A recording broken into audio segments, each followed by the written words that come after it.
I'm here speaking with Jeff Snyder, who's a photographer at the Bernie Fighting Oligarchy event, and he's a photographer for Veterans for Common Defense.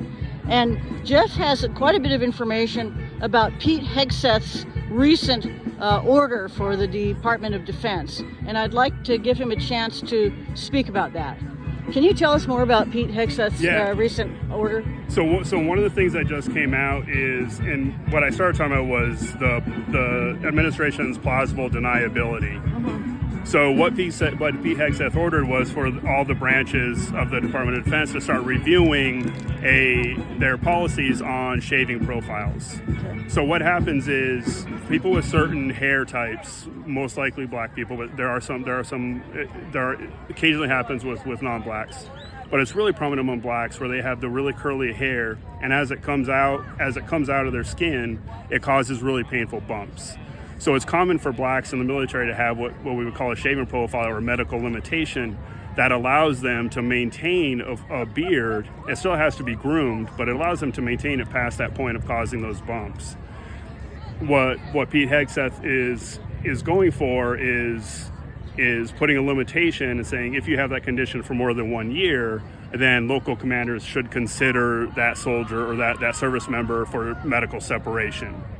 Now it just sounds like it's just we're trying to go back to standards, but what they're really doing is just targeting blacks, and it creates a situation where the analogy I would use is the game of chutes and ladders, where you adjust the ladders that are available to people and you adjust the chutes that are present. And what this does is create a massive chute to take blacks out of the military, with no corresponding ladder to help them stay in. And then you combine that with Trump's recent executive order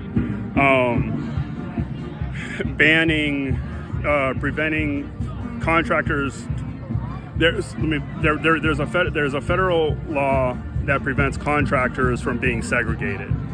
If you're segregated, you can't.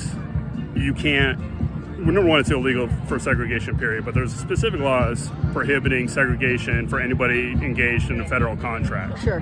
Trump just signed an executive order removing that ban. Now, segregation is still illegal, but that's one more step. That's just one little linchpin in reinstating segregation. So the federal contractors are not supposed to have black people or people of color in particular jobs and not others. Right. Correct? Right. Particular areas. Now, again, it's still illegal, so they can say we haven't changed anything, which is exactly what they're saying. But it's one more domino falling in bringing back segregation. That's just unbelievable that they're doing that. Yeah, and if for people that watch the news a couple times, or you see one thing, until you start seeing all the things that are being done, it's really easy to miss the full picture, because there's so much. Pretty overtly racist, except that it's not overt. It's hidden. It's not overt. It's secret, isn't it?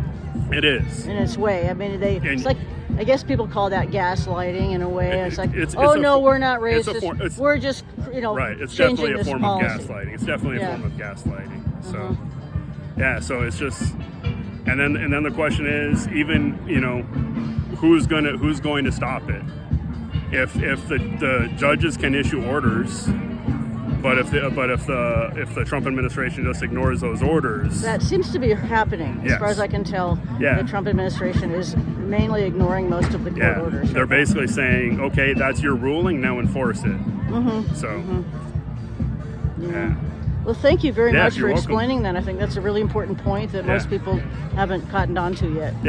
My pleasure. I appreciate it. Thank you. My pleasure.